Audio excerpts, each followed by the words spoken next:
Pozdrav svima ljudi, dobrodošli u drugu epizodu Minecrafta. Danas ću vam pokazati jednu zamku za ljude ako imate multiplayer master, jer tada on ne mogu vam blokove. Sad ćete vidjeti i kriće. Znači ne treba vam ni cheat ni ništa, samo ovo. To vam ja sad pokažem.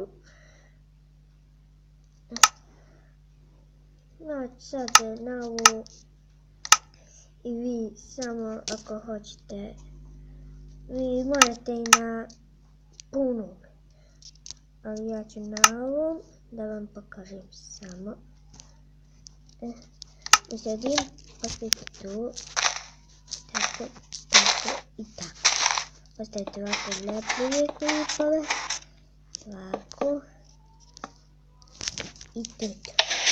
Vidite se.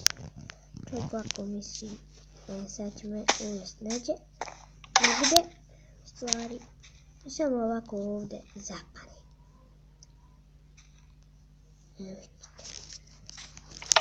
Vidite jedan trik, ako ste znali uopšte za ovo. Da nađem to.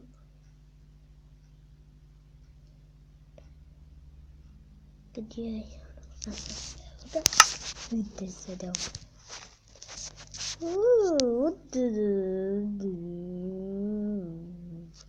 i to je to za ovu epizodu. Vidimo se u sljedećoj. Ćao. I recite napišite u komentarima ako imate multiplayer master. Ćao.